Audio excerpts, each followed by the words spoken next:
Any questions so far? So are we allowed to focus on like the users of the digital media, or do we have to focus on the digital media itself? Most texts generally will show both. So I haven't made a firm rule that you need to look at users, settings and implications in line with the unit's title or anything like that. But if you've got, for example, we looked at a scene from Gamer last week, you've had both technology and the meanings generated around that, but also a very strong stereotype of certain users. So for sure, you can talk about digital media users as well as technology. But you'll probably seldom find examples that have only got one. I can't think of any off the top of my head. Just quickly, I think it might have been in the assignment guidelines, and I believe it's what you were sort of referring to before in terms of examine the intersection between content and form. Yep. Techniques. Is that, so that's including like camera techniques if they do zooming in or Yep. that kind of thing as well? Okay. Absolutely, yeah. The content form is another way of saying, kind of what a text is saying and how it's saying it. Do we need a description of the movie in our essay? Do you need a description of the movie in your essay? I make the point, and I think I do this in my chapter on ideology and meaning in film, that a good analysis always describes or explains at the same time. So how long would you need to describe or explain or summarise the plot of a film? How many sentences? No, maybe like 50 words. Yeah, absolute max. One sentence should do it. You only need to tell me as much as I need to know to understand your analysis. So whether or not we've seen it doesn't matter. But if you read my example on The Condemned, you actually know enough about that scene just from what I've said without needing to know more.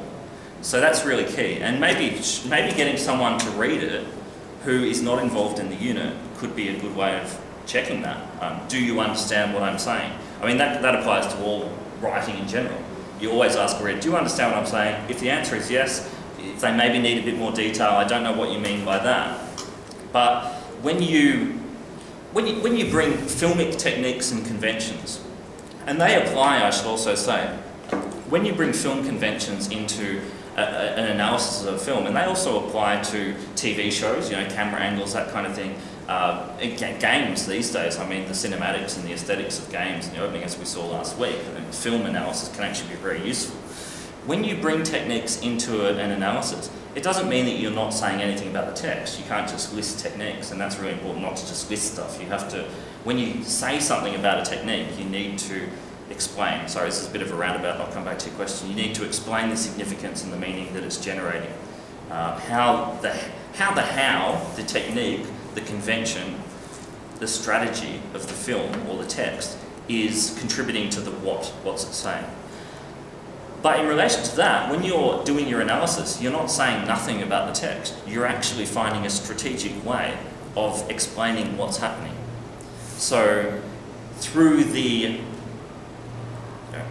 rapid editing of the scene involving these characters chasing this character, you're actually telling me these characters are chasing this character in that way. Yeah. So the summary is a good analysis always explains. And you get better at that. That might be hard to do at the start, but in a sense, you're always doing both. But a plot summary, I mean, you read, most movie reviews don't comment too much on production values and techniques. They don't talk about the how. And even if they do, even if a movie review talks about the how, even if a movie review talks about the cinematography, they're never commenting on how that cinematography is impacting on the meanings conveyed. They're just saying, that shot was frickin' awesome. Or David Stratton saying, I don't usually like 3D cinema, but this movie wasn't too bad. 4 stars. So movie reviews don't look at what analysis does, and that's the intersection between the what's it saying and the how's it saying it. So hopefully that explains that. But one sentence summary in your intro, the following analysis of The Condemned, which depicts a evil entrepreneur setting up a literal panopticon or surveillance island in order to torture and murder criminals. That tells me the plot summary without mentioning that Steve Austin's in the film. You've done movies of the week and stuff throughout. Are you going to be disappointed if we use one of those? I would be thrilled if you've been watching the movies of the week. Yeah, because I they take watched one of them and Yeah. I loved it, and I would be more than happy to write about it. That's okay. I'm not going to be like, oh, she's taking the easy route. No, it's not the Okay. easy route. I mean, the easy route would be me not doing them because they take 45 minutes sometimes to do a minute. Yeah. Because I'm not very good at talking quickly. But yes, absolutely. If you want to do one of the movies of the week, that is fine. The only couple that you wouldn't be able to do is sort of a joke ones I put into New Media and the Law. I think one was To Catch a Mockingbird, To Kill a Mockingbird, and the other one was 12 Angry Men. I mean, I put those in there just as a joke about other ones, but absolutely any of the others. I wasn't analysing them. Yeah. I was just, the whole point of the movies of the week, and I didn't do this last year. Last year's performance with this module exercise is the reason why I did movies of the week this year. Yeah. To get people thinking from an early stage, what am I exposed to on an almost weekly basis? I mean, I went to the cinema twice over the weekend. You think, oh, I should have been laughing my son, mate. I need a break too. But there's so much out there at the moment, even what's on there at the moment. Don't suggest you go to the cinema. I've analysed films in a cinema with my laptop and written journal articles, but you have to go a few times. The only text you cannot use is a list of 5, maybe 6 texts in the instructions document in one of the points. That's all. You just discussed briefly about talking about scenes. Is it possible to just analyse like a certain scene or sequence from film, or do you have to do the entirety of the film? You can't comprehensively cover anything. I've recommended in the instructions that 3, maybe 4 scenes would be more than enough. It's risky to try and comprehensively cover a whole text, whether it be a whole film or anything. So I've actually recommended at one point in the instructions is if you're doing a film, think 3, maybe 4 scenes. And even the same with a TV episode. And what I would note, I think I might have mentioned this last week, my example was on The Condemned. Steve Austin plays the main character in The Condemned. You know Steve Austin? He's an Oscar-worthy actor. No, It's not. That's exactly right. But do you remember me talking about him? I can't remember his character name. I don't mention him until the conclusion, and it's only a passing reference. He's the main character, and I left him out because I didn't need him. I'm not suggesting you should do that. Most of the time you probably need to talk about the main character because that's who you're positioned to identify with. But there's so much in this film, in this kind of ordinary, not so fantastic B grade, maybe between B and A grade, probably more B grade film. Steve Austin, the main character, was not essential to my 1,200 word essay. But when you read that example, you might have thought, okay, that offers a close analysis of surveillance in The Condemned. I actually didn't need to go there. So that was a 1,200 word analysis. I could have gone a lot further. And I plan to, I hope to turn this into a journal article, just on The Condemned. And it will still be frustrating. Even if it's a 10,000 word journal article, I won't be able to say everything that I can.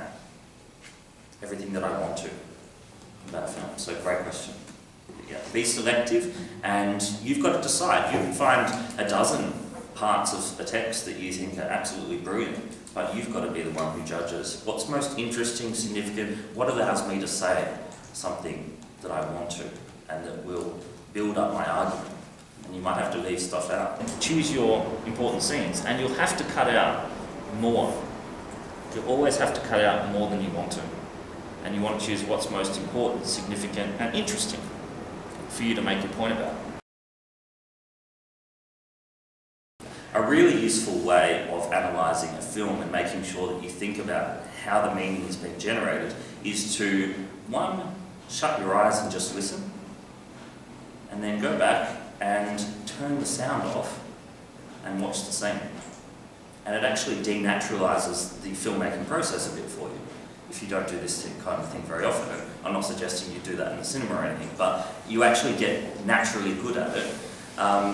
If you just listen or just watch, you see what's going on and you hear what's going on a lot better. And that really reinforces another major point that I think I make in my reading from last week. The remote control is your best friend. Rewatching. Whether it's the scene, you don't have to watch the whole film 4 or 5 times, or the whole episode 10 times. But you need to have an idea of context, you need to know how the scenes fit in, otherwise it becomes very clear in an analysis when you don't. But rewatching is really important, rereading. And you get more. We're going to do that today. You get more out of it the more you do. You always get more out of it. A 1,200 word essay sounds like a lot less than what you've done previously. A 5-minute video, you know how many hours that took to get the footage, to compile it, to put it together, to edit, to publish from your program, to upload it. A 1,200 word essay sounds simple compared to that. Plus you had the 600 word critical reflection in your blog post. All of that though was worth 40%. Your 1,200 word essay is worth 30%. So consider that. Still very important, very substantial. The reasons I did movies of the week is because last year and even this year, I asked people, let's just go around the circle, just say one text. Game, book, movie, film, I don't care what it is, that represents digital media in some way. And people struggle in each seminar I've had, which is significant because it shows how naturalised representations of digital media are. When I saw You've Got Mail as a kid, that was weird. But people struggle. So it's kind of bizarre. Once you start this, I hope after you do this module exercise, when you go to the movies, you will see things and you'll like, that was an interesting depiction of the way a mobile phone is used. That was a bit of a stereotypical representation of gamers. And you'll see that. You'll see that. That's part of the point. Oh, I'm sorry, I didn't want to talk to you anymore. Have a good week.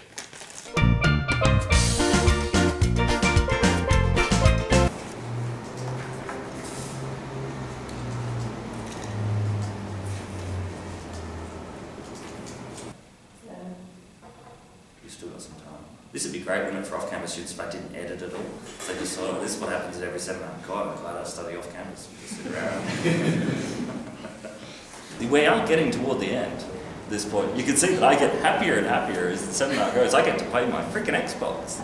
Cool. Maybe a few freaking board games. That'd be nice. I get to tweet from my actual account. I've tweeted as Tiffany about 800 times this trimester and myself about a dozen. I feel like I'm a dog and you're telling me to sit. Alright. Hi everyone. Just a quick intro this week, and that's not only because I have a brand new game I need to find some shelf space for. In fact, really, when Steve Austin's in a film, do you really want to mention it? The laughter needed to be louder for me to use that joke in the video, but nevertheless. My laugh track. Yeah, I might use that now.